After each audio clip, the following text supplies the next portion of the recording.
Oh yeah. Here's the crew right here. Really? I'm a little lost they're quieting down. I'm a little lost for zoom and fade here. Oh, it'll last about a hot minute. Roll out the barrel. Don't go, Fred. Roll out the barrel. A barrel of fun. Brian. You'll take that. Brian just ran into my chair.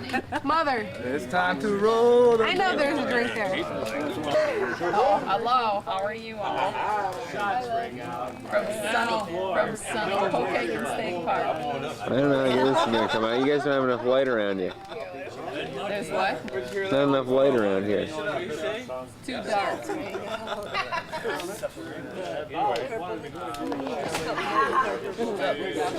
It's not really 109, is it? See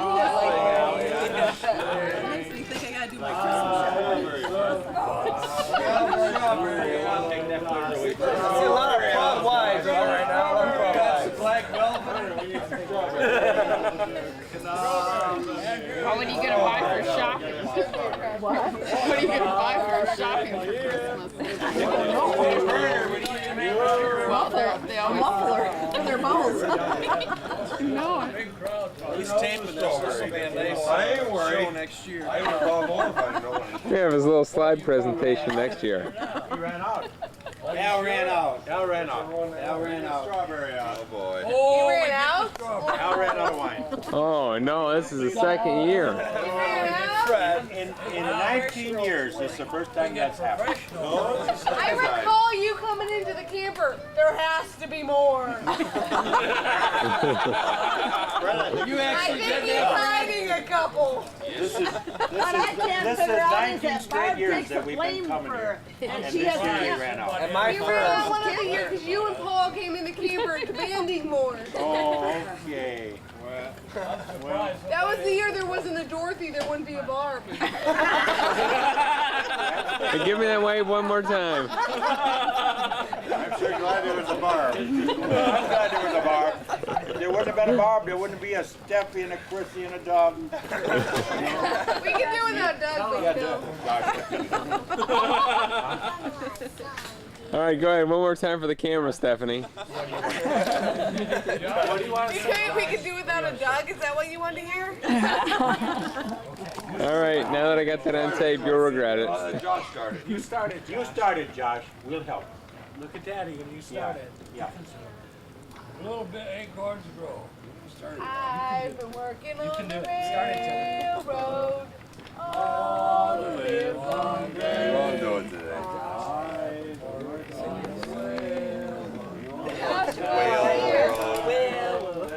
Yeah, I started singing it. Chrissy really got him doing it that night. Maybe Mom can get him. Well, Joshua. Hey, Bernard, I got a suggestion. Marie, what do you think of all of this?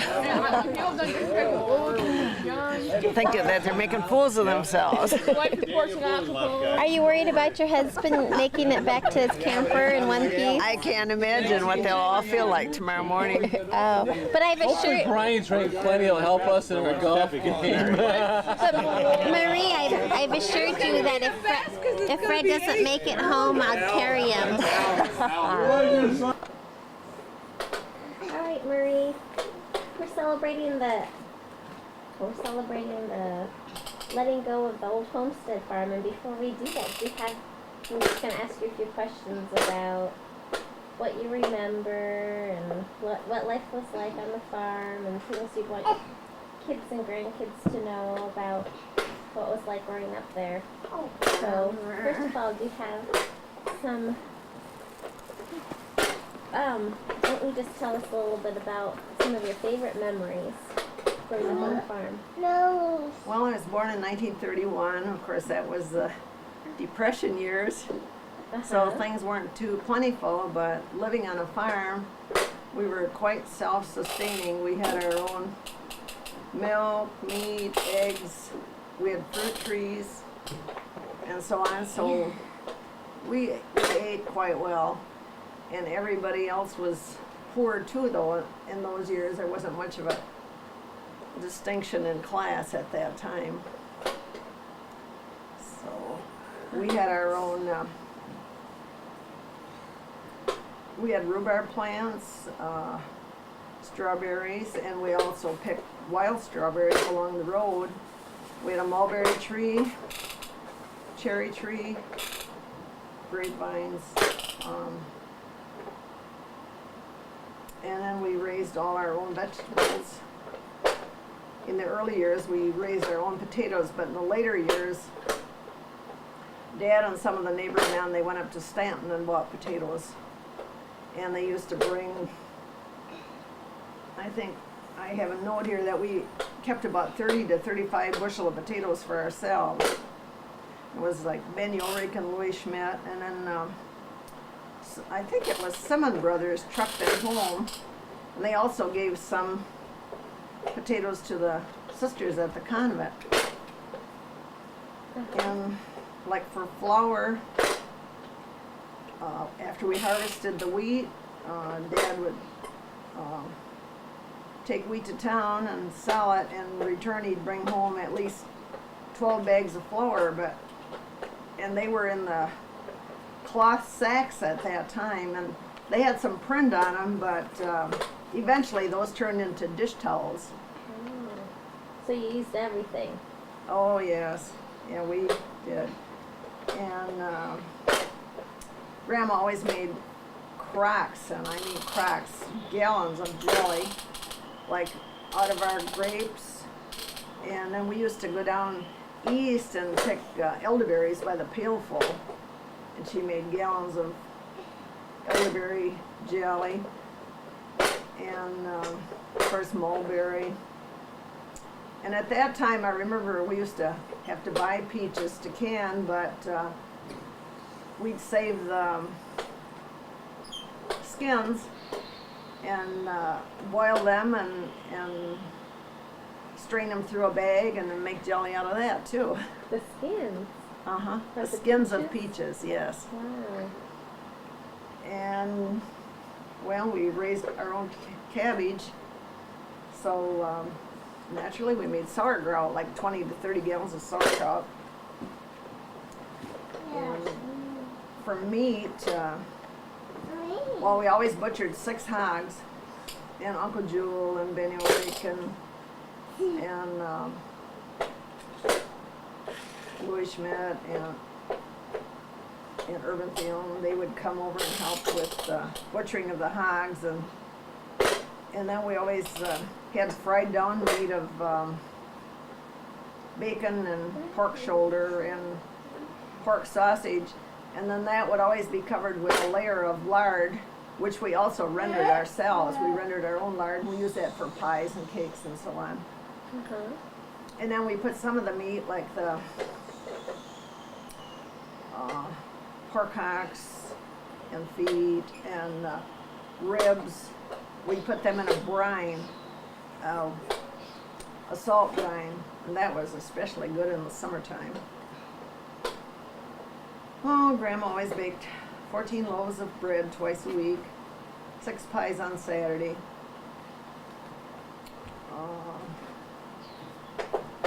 Let's see. One thing, what amuses me to this day is, in the winter he'd butcher either a steer or whatever, and then we'd can the beef, and he always had a quarter of whatever animal he butchered, have it hanging in the cellarway. Well, then if you decided you wanted some steak, he would take it down and slice off some steak, or if you wanted hamburger, you'd grind some hamburger or get a roast. And I think I'm not sure how many months he'd have it hanging there, but I guess it was okay because none of us ever got sick from it. Then later on, then we got the deep freeze. And then we used to... What year do you remember? I don't have the year for the deep freeze, but I got to get onto the electric and all that stuff yet. Okay. Then from the pork, we had a little smokehouse, and we'd smoke the hams, and then after they were completely cured, then we had some paper bags. He would put them in and tie it shut and hang them under the stairway in the granary. And we'd eat that in the summertime. And must have been all right. We never got sick from it. Let me see. Dad always put down 3 or 4 barrels of cider every year. The leftover cider in a pitcher after a party or anybody came over, that was poured into the vinegar barrel, and we use that for canning our own pickles and whatever recipes needed vinegar.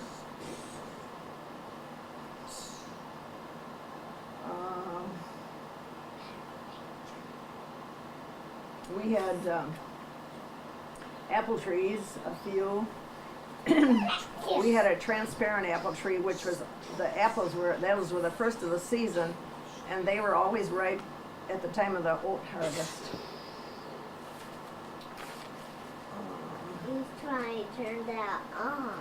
We raised our own popcorn, and in the summertime we pop popcorn on the kerosene stove in the washroom every night. It was homegrown.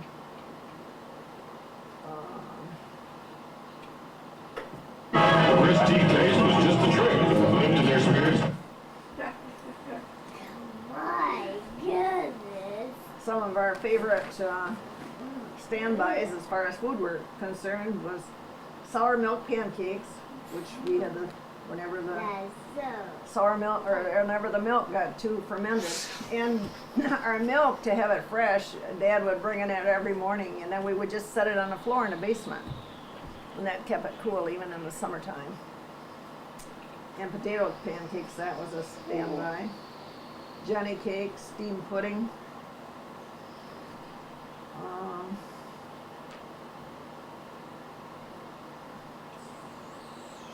Always made all our own ketchup.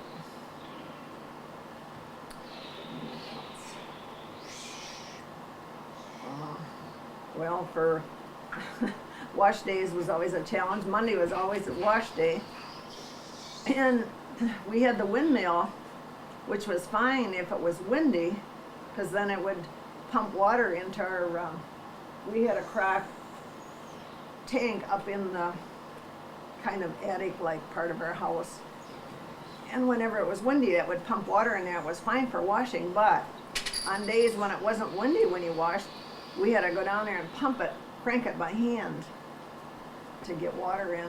And then they heated the water in the reservoir on the wood stove. And then we had a copper boiler too. We heated water in there. And we got electric, rural electric, in 1938. Ed McCloud did the wiring, and I can still remember going through the house and in the barn to check and see if they all worked. And at that time in the house, I know upstairs we had all pull chains. There weren't too many switches to turn them on, very few plug-ins. So what was it like that day that what do you remember about getting electric? Oh, that was quite a, yeah. I remember used to have these kerosene lamps around. We had the outdoor toilet. I don't ever remember getting up during the night going out to the toilet, but I guess we didn't eat or drink all this high-powered food that we always had to be running to the bathroom. I remember the catalogs out there. And that was always a good place to, if it was your turn to do dishes, you always seemed to have to go to the toilet. Sometimes you get caught though, you come back in, they were still sitting there. Wasn't anybody too sympathetic about having to go to the toilet. So did it make life lots easier once you got electric? Oh yeah, then let me see, when did we get a refrigerator? We got a bathroom in 1940. I don't have the year down that we got the refrigerator or the deep freeze. What about radio? Well, I remember we had an upright. Whoa! Boy, that stood up there, I bet. I don't know if that was maybe a Philcor or a Motorola radio. The big thing that I remember the radio was the the baseball games from Detroit, and Harry Heilman was the broadcaster. Otherwise, I don't remember too many programs or anything that we watched on that we listened to on the radio. In the summertime, after lunch, we'd always sit on the north porch waiting for and hoping that Schmitz would come down to play with us. And we always lived too for Grandpa and Grandma Schneider. They just lived a mile north on the corner where Donnie Schmidt lives now. And we were always hoping after supper that they would come over, because when they did, I want to have the track. they always brought us a little sack of candy. And then, of course, they always played pinochle with Dad and Ma. And I remember Grandpa Schneider always wore his hat, even when he played pinochle. And he always liked to, seem pretty important to him to get that last trick. He'd always manage that. We went to Lansing about once or twice a year. And since Grandma didn't drive, Grandpa had to take us. So he always talked to his cousin, Herm Spitzley, who was a policeman, and to Leo Bauer to pass time. He'd always look for them, walk up and down the street till he found them. Going back to food again, in the wintertime we used to get ice from the tank, from the stock tank that the cattle drank out of, and we'd make ice cream we'd have homemade ice cream. Occasionally we'd get ice in the summer to make it, but not very often. Well, the thrash machine used to come, and that was always a big time for the men, but not such a big time for the women. Because sometimes the thrashers, 14, 16 men would come at 11 o'clock in the morning, and then you had to get a dinner around on a wood cook stove. And have little kids running around and everything else. Then I can especially, being that I was born July 29th, I don't know. I can't imagine my mother laying in bed for 10 days, not able to get up and have have other women out there cooking the meal for the men. And I don't know how she did it.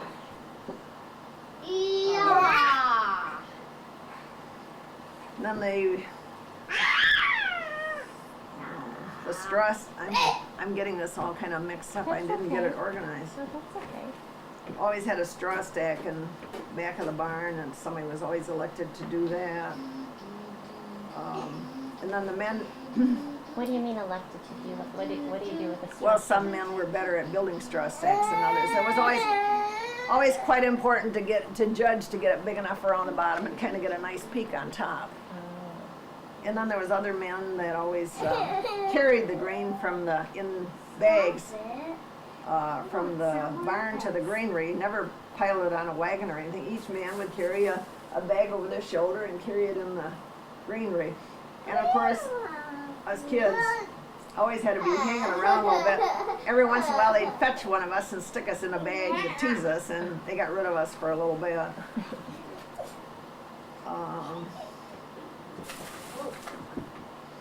Let me see, M21 was built in 1929 by prisoners.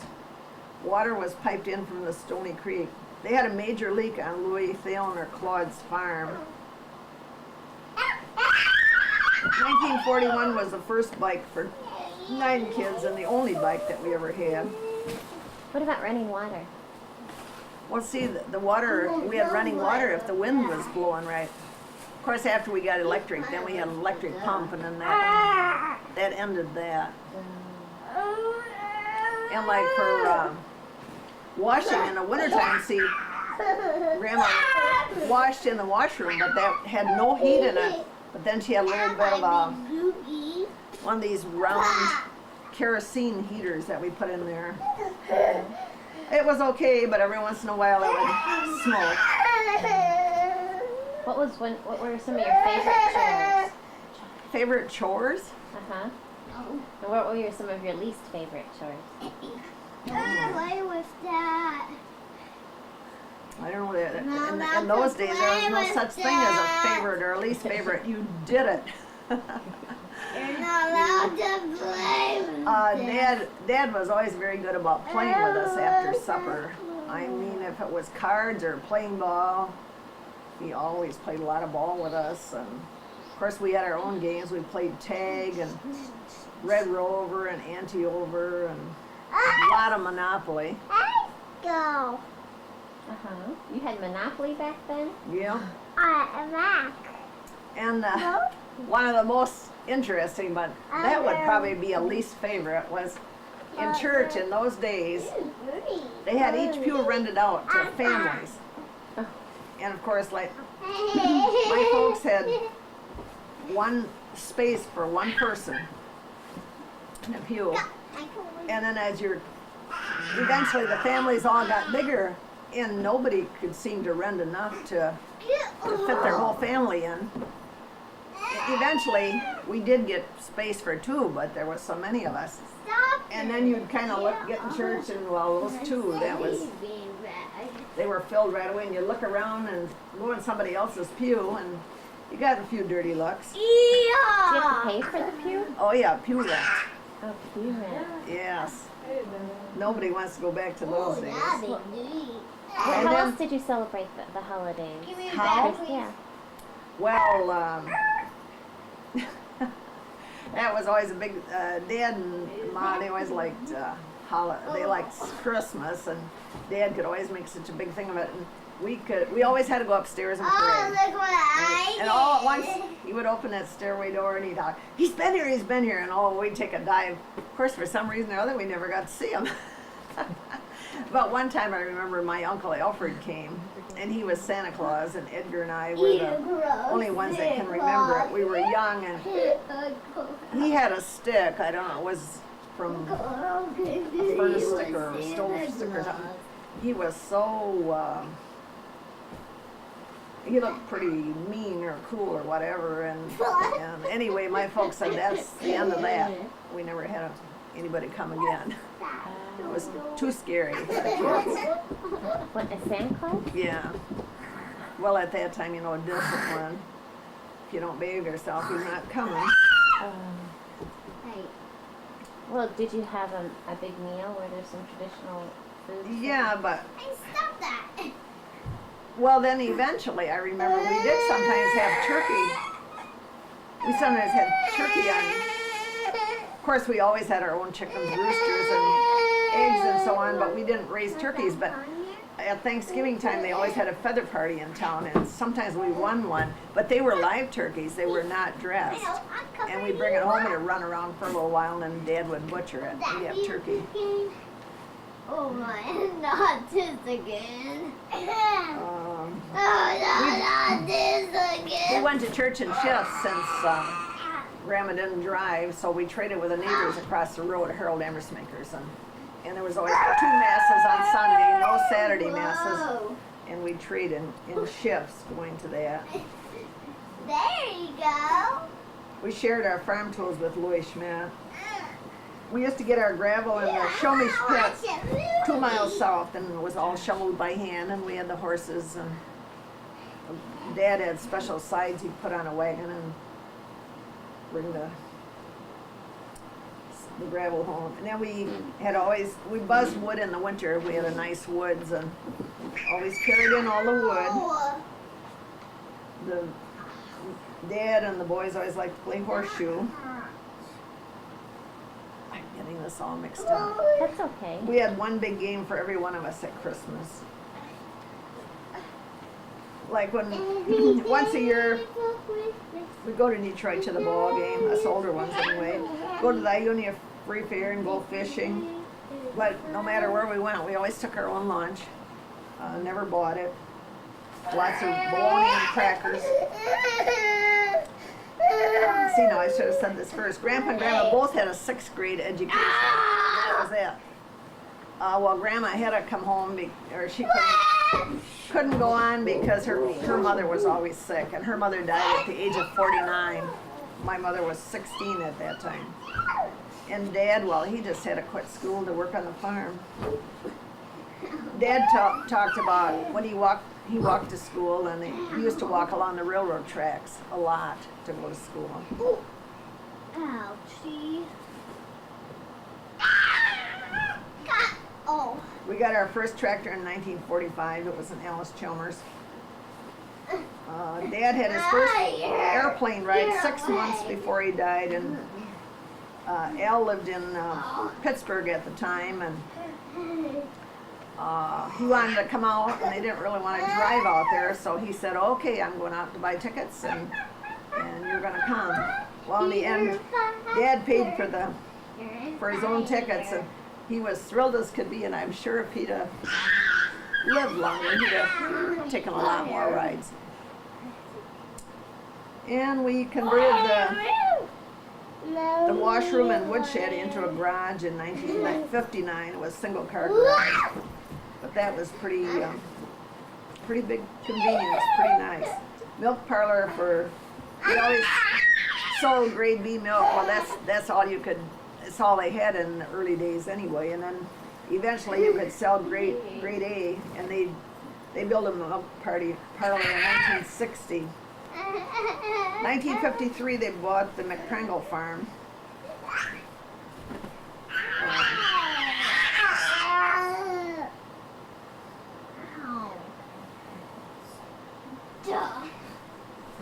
Dad always took a nap after lunch, but believe me, he was always out working by 1 o'clock. Let me fold this up. When they got the first ping pong set, we played it on a kitchen table, but eventually it went in the basement, I think it was. And Dad got really good at it and beat us. They moved to town in 1965. Their favorite games, they were very social. I can remember all that neighborhood for miles around would come over there to play cards. They'd play setback, euchre, poker. The thing I remember is in setback, the men always played singles, and then they'd pitch and bunch in setback, which is something I haven't heard of in years and years. But I remember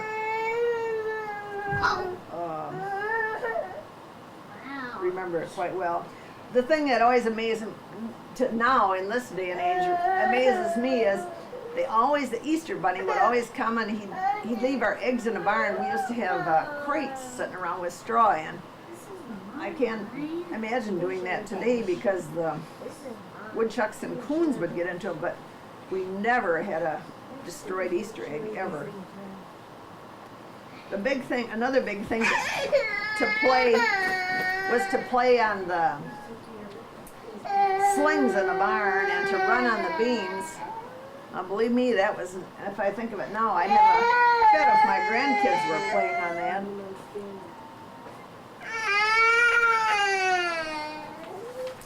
I guess I'll let some of the others, I think I've talked quite a bit. Well, what will you miss most about the old homestead? Well, the old homestead, it has really changed. I don't think there's anything the same anymore, but I don't have any bad memories about that because I figure I'd sooner see it improving as to see it degenerate. One thing I will say, I never planted a maple tree here. I probably never will, because the front yard was full of maple trees, and we used to rake in the fall till like.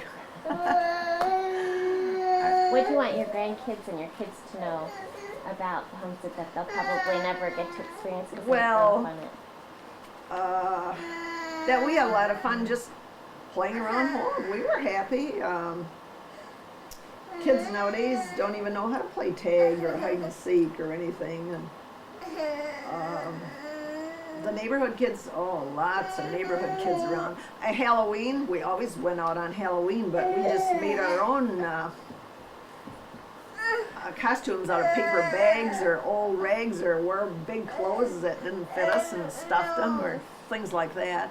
Made our own masks, went up and down the road.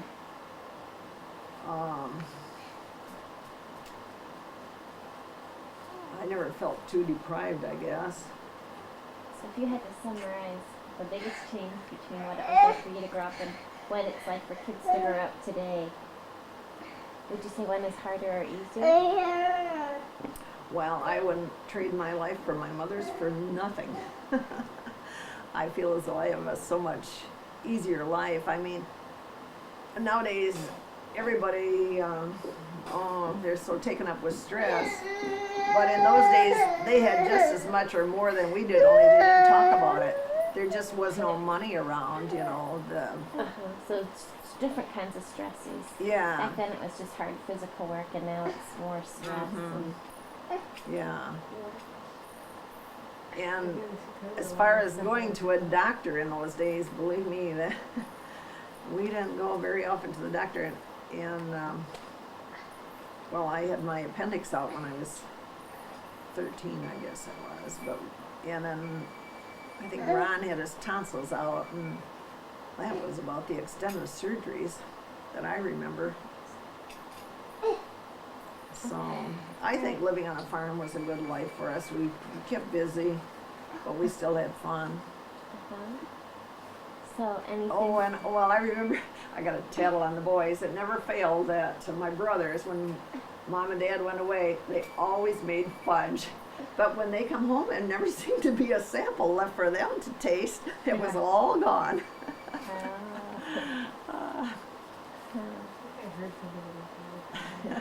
So, how do you feel about the homestead moving out of the Schneider hands? I just feel they had to make a change, and we'll go through the same thing here probably someday. Or like Fred doesn't live either where his folks were raised, you know. It's just changes. You have to accept changes. Any other thoughts?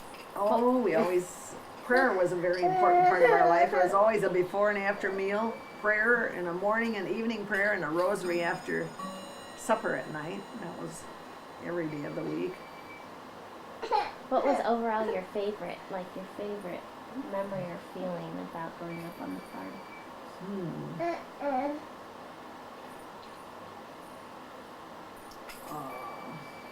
Like going to, I always had a big time going to Grandma Schneider's a mile north for Christmas parties. Oh man, Uncle John's would come from Owasso, and then, oh my God, let's turn it off. Okay. So you were saying Christmas parties? At Grandma Schneider's was always a big time. For one thing, we always had hot dogs over there, and it seemed like invariably us kids might eat too many, and then we'd get sick when we got home. Another fun thing was REA, which was our electric cooperative, and Oldsmobile picnics, because that's where I work. So they had a picnic every year. Farm Bureau too. And then we'd get free ice cream and pop and things. Oh man, we used to pig out on those things. Well, I guess what was it like to be the oldest of all those kids? Well, you just worked hard, but we didn't know any better, and well, I guess that was good for us. I'm still working. You are.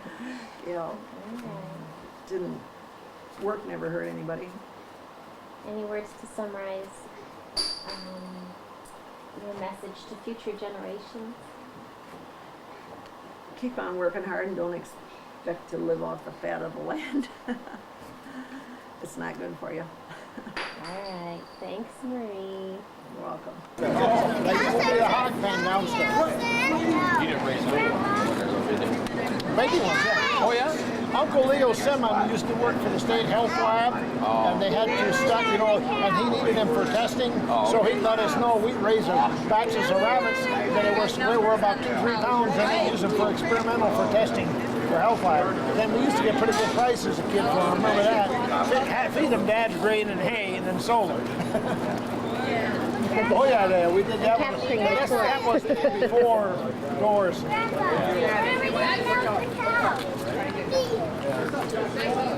So, what were some of your memories of the farm maker? My memories. The granary's here. That was here. And like I said, that was the hog pen, and the granary in here had a grain. I don't even know what he's got in there anymore. There was a chicken coop right next to it here. What? Oh, Louie. Yeah, I'm back. The stairway's still there, Lou. So this used to be the what? The granary. This used to be the granary. The granary. And right next to it, we used to have a corn crib sitting right here, too. Uh-huh. So back there where the cows are used to be the hog pen and... The hog pen right there, just the one building. The rest of the buildings weren't there. Oh, those and were over added there where on. the gray building there is, there used to be a big red barn. Oh, okay. And you used to have just a few cows, right? Yeah, Back then? 9 of them then. 9. That was before Lou and them started with them, though. So. Took off. Yeah. So they had a pretty good service here, didn't they? Yeah. So is this is a new building? This has all been built on. Everything's new here. So the existing farm was what? What were the buildings when you grew up? Just the barn? The house. Uh-huh. There was a shed right straight over there that way. There was a storage shed. Uh-huh. And the barn, and then the granary, and the pig pen I told you about. Oh, okay. That was all, huh? That was it. Now it's changed, hasn't it? It sure has. What were some of your favorite chores? The good chores versus the not so fun chores? Well, I didn't like to get up in the morning when it was 0 and have to go milk cows. That wasn't any fun. We didn't have milkers then. We did them all by hand. Uh-huh. So I remember that. Well, now here's where the kids will enjoy seeing the little ones.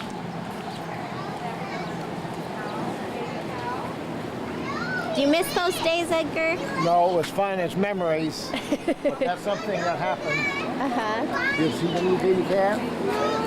Well, you can stand right here and watch it. What do you want your kids and grandkids to know about life back then? Well, it'd be nice if they could see some of the things that it was like, to actually see it in a lifetime. Uh-huh. See, it's different today, that's all. It's a different world. What were some of the things you'd like for them to be able to see? Well, the lifestyle was slow, easy, and not quite as a hurry as it was today. Uh-huh. But I don't think we can live that way anymore. They become accustomed to too many nice things, they wouldn't put up with it. Yeah. What were some of your, what was the funniest memory you have? Oh, I'd have to think about that. I'd have to give that some thought. What were some of your favorite activities in your spare time? Oh, on Sunday afternoon, we always played softball out here. Uh-huh. That used to be fun.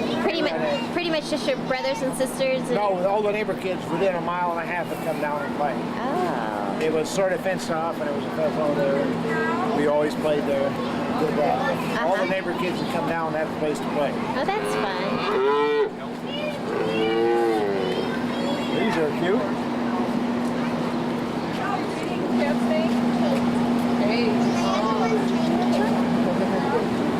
Doris there has a lot of different memories than me because her being the youngest one. Oh. She can tell you more.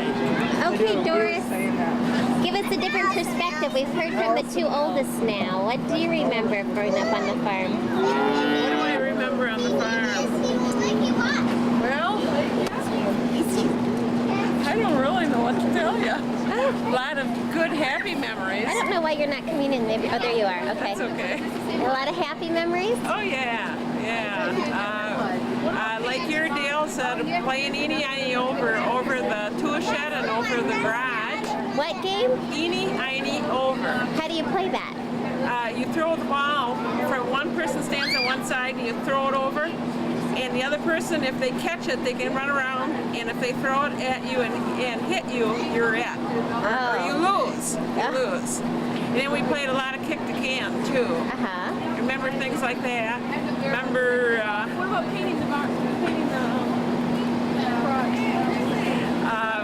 also, remember eating at noon and them doing the dishes, and Dad, which is Grandpa to you kids, would go up and take a nap, and we'd go lay under the tree in the grass, and I guess that's why I still like to lay in the grass. There was a lot of happy, good times. Oh. What will you miss most about Oh, I think just the farm has a special place in my heart, and I'll just miss knowing it's in the family. Yeah. What do you want your kids and your grandkids to most know about or remember?